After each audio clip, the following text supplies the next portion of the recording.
Today's gospel is one of the passages when Jesus, tells the parable and then he explains it. So technically, I could sit down right now, right? Because that's the point of homily, to explain what was just read. That's what we do here every Sunday, and how you can apply it into your life. Well, job done. So my boss, CEO, just did it. So basically, I can sit down. But no, there is always something we can say, and I'm going to do it, of course, in not the best way. I'm not Jesus, but I think we can still go even deeper with this one. The classic question by the apostles, when Jesus says something to people, just let's say regular people, then he tells something else to his apostles, like on the side. So kind of you have to be in like an inner circle. You get some, better knowledge. And that's what he does today. Even apostles, it says disciples, so not even the apostles, people who followed him, besides the apostles, they said, why do you speak to them in parables? And I'm always thinking like, well, guys, it's you as well. But my hope is that you understand, right? That's what he said. Isaiah's prophecy is about them, not about you. Because it was revealed to you. You follow me, you are closer. So the meaning is you should understand it better without further explanation.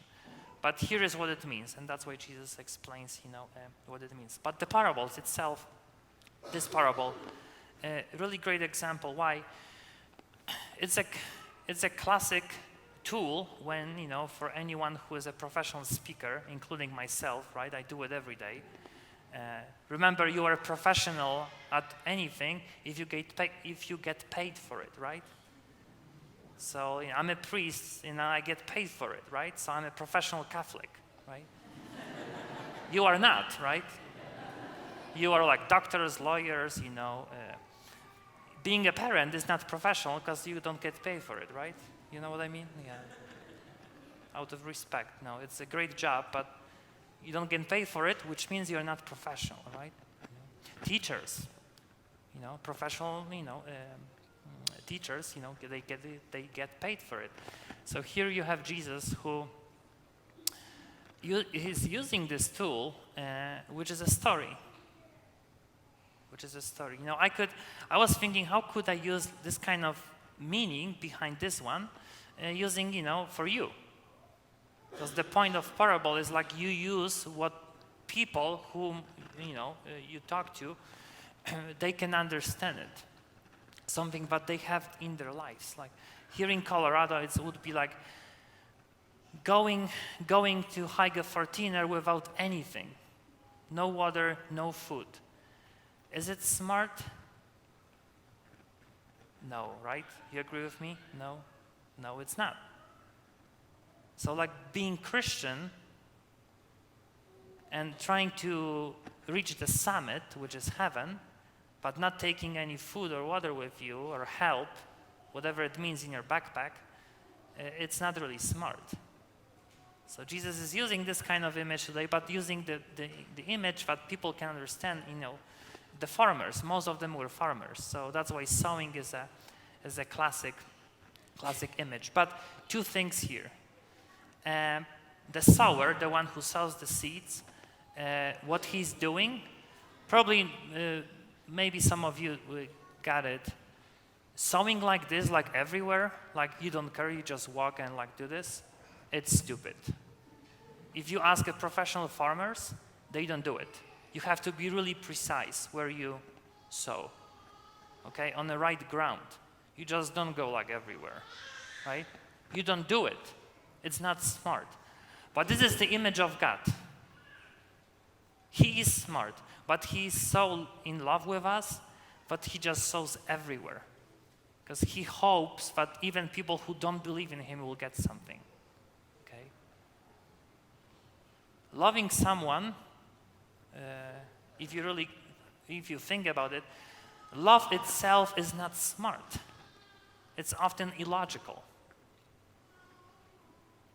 Because if you love someone, you don't do it, so I can get something out of this relationship. It's not love.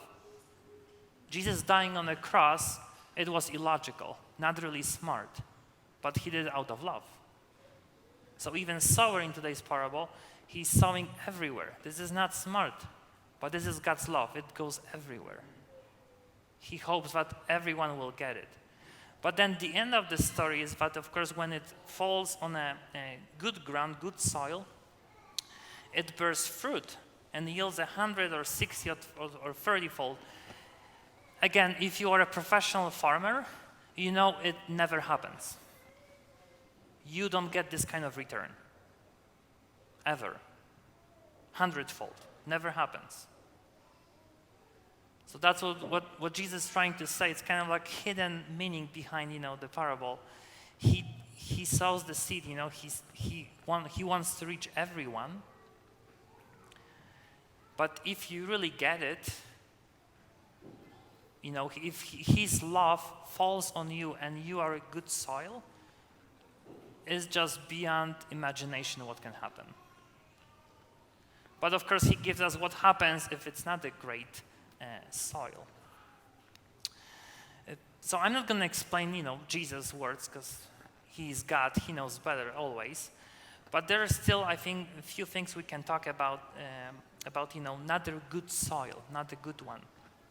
The first one, which is even explained by Jesus here, when the seed is sown on the path, right? He says that that's the person who hears the word of the kingdom without understanding it. This is the key. If you want to be better at your faith, better Christian, go deeper into your faith, you have to do your best to understand it. This is the huge trap that happens in Poland, because almost everyone is Catholic, 95% of Catholics, right? And so you never meet anyone else who is not Catholic, not even Christians. Everyone is Catholic. If you are not Catholic in Poland, something is wrong with you, right? This is how I've never met even Christians till I came here when I was 25. So just imagine me, for 25 years of my life, I never met anyone else who was not Catholic. Everyone is Catholic, that's what I thought, all the world, right? But then I came here, I'm like, no, not really. Not really. So then I thought, my first years of priesthood was, of course, I'm not trying to convert everyone. Jesus tried this, let's see what happened to him, right? So I'm not going to even try to convert the whole world, because he is the Savior.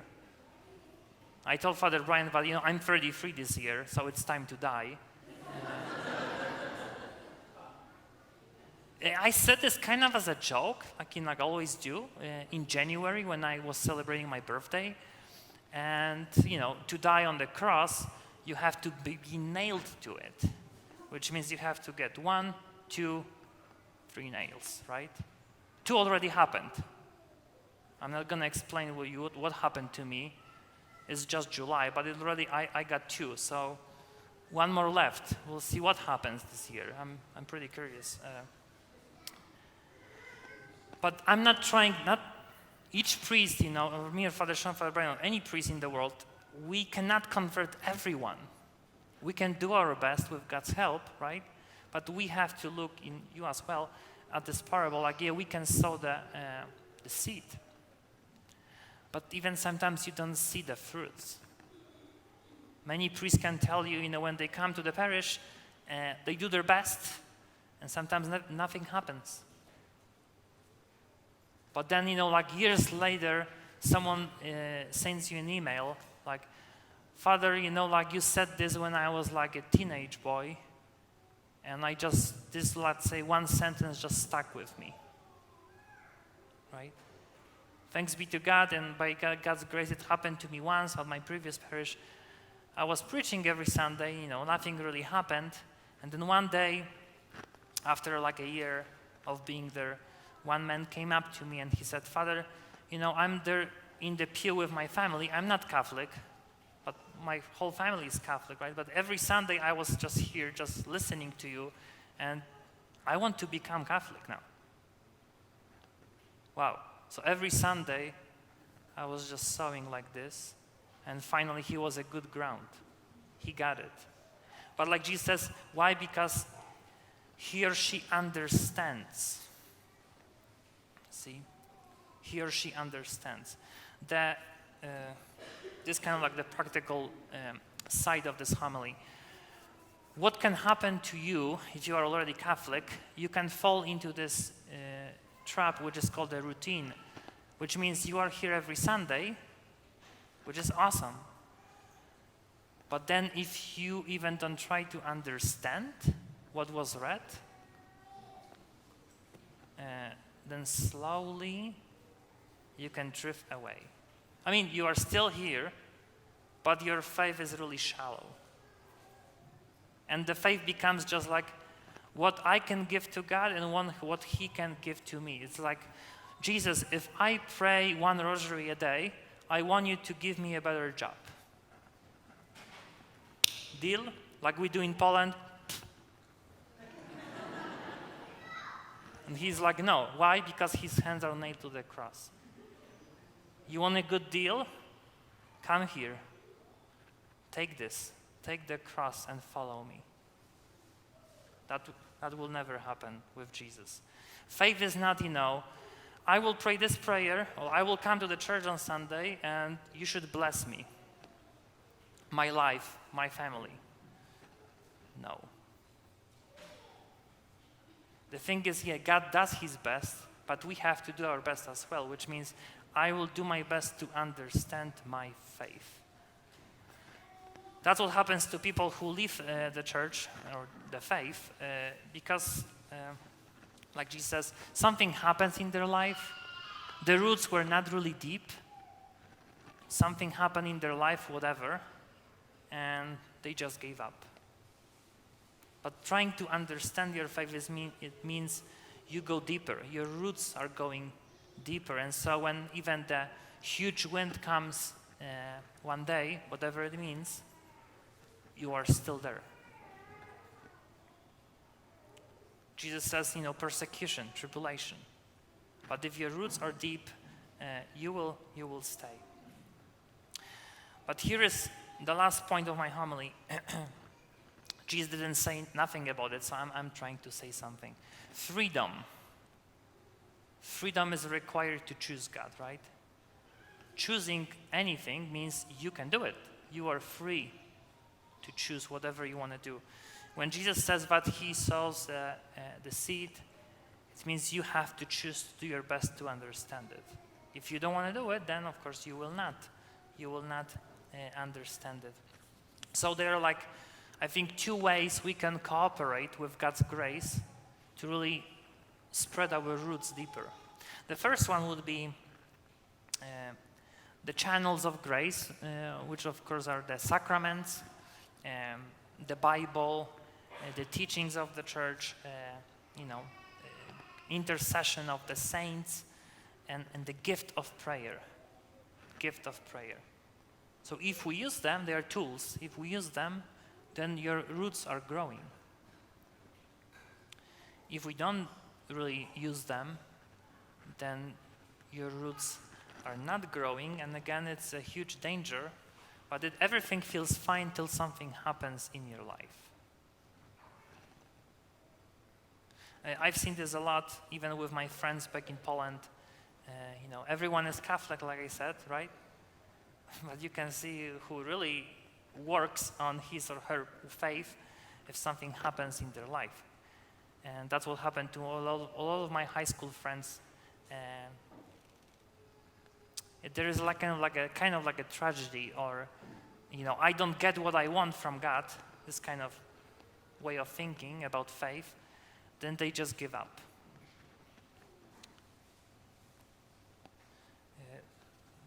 That's why I always say, if you come here every Sunday, that's awesome, but please work on your faith, between Sundays. I usually compare this to exercising your freedom, which is if you want to be good at anything, right? Anything in life, you have to practice it. When we say I am a practicing Catholic, it means I really do something, right? I'm at this good ground, good soil, but the seed can really take its roots. How can I use it as an image for you? If you want to lose 10 pounds, what do you have to do? Any ideas? Anyone on a diet? I'm like on diet always, so I can tell you what you have to do. There is no miracle behind it. It's a simple math. Eat less, move more. Easy. And choose wisely what you eat. Should be really clean food, not processed food. Really, really simple. It's simple. And you will lose pound by pound, week by week, till you reach your goal. But as you can see, if you want to do it, you have to first identify the problem, then know the tools that you can use to get to your goal, and just do it on a regular basis. That's the same way being Catholic. If I have some kind of problems in my life, God can help me. Yes, He can. But I have to identify the problem. Usually it happens when you go to confession. And then the priest should help you, even tell you what you could do to achieve your goal. And then you do what? You just do it. And that's the hardest part, you know? Like being on a diet.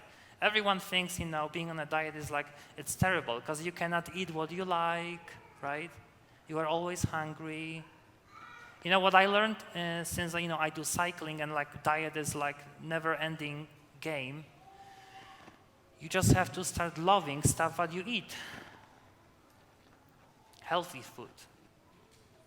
And then if I can tell you, I was doing my best with healthy food, right? That's the tool to get to the point, to get to the goal. And one day, of course, when I had beer or like the donut after Sunday Mass, I felt terrible. I was not sick, but you feel like this is not okay. This is not, body even rejects it. Like, don't do it ever again, Witold. I'm like, yeah, okay. Right?